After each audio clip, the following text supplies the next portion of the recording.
Minecraft'dagi afsonaviy o'yinchilardan biri.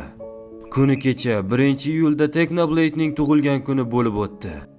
Technoblade'ning mashhur so'zi Technoblade Never Dies hali ham YouTube platformasida anchagina ko'riladi.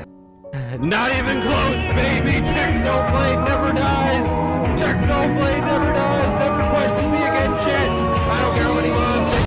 Ha, undan tashqari uning so'nggi so'zlari ham mavjud. Hello everyone, Technoblade here. If you're watching this, I am dead.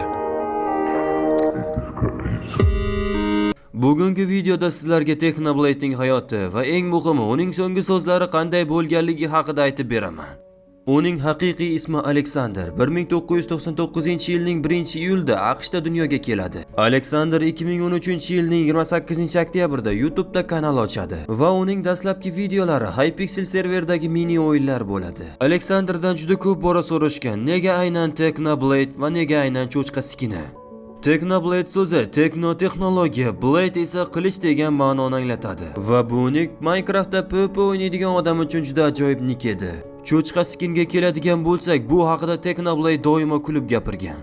U shunchaki qiziqarli va yumorga boy skin qidirgan. Va undan tashqari bu skin orqali u boshqa iroqlardan aynan ajralib turardi.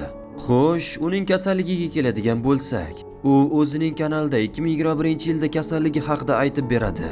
Technoblade 2022-yilning 28-iyun kunida vafot etadi. U o'lgan paytda u atiga 23 yoshga kirgan edi. Uning muxlislari butun dunyo bo'ylab juda ham ko'pligi tufayli uning o'lganligini juda ko'pchilik qayg'u bilan eslaydi.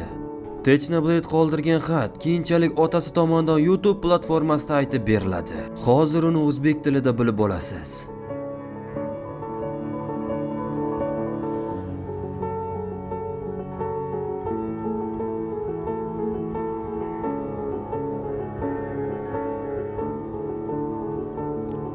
Salom. Technoblade'ning otasiman. Bu videoda sizlarga uning oxirgi xatini o'qib bermoqchiman. Salom hammaga, Technoblade sizlar bilan. Bu videoni ko'rayotgan ekansiz, demak men o'lganman. Bu mening sizlar bilan bo'ladigan oxirgi suhbatim. Mening haqiqiy ismim Alex. 2016-yilda chiqqan videoda akamga meni David deb chaqirishni iltimos qilgan edim.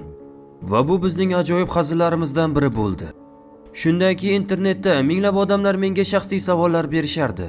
"O, David, qalaysan?" O'tgan yili reklamalarni anchagina ko'paytirib yubordim. O'yinchoqlar, xoddiy va mening kanalimga obuna bo'lganingiz uchun rahmat.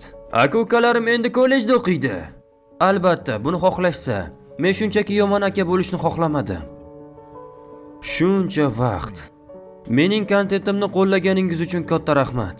Agarda menga mingta hayot bo'lganida ham men har doim Technoblade bo'lib qolishni tanlagan bo'lardim. Mening hayotim sizlar bilan ajoyib o'tdi. Umid qilamanki mening kontentim sizlarga zavqlanish va kulgu olib kelgan va barchangizni baxtli va uzun hayot kechirishingizga tilakdoshman. Sizlarni yaxshi ko'raman. Bu oxiri.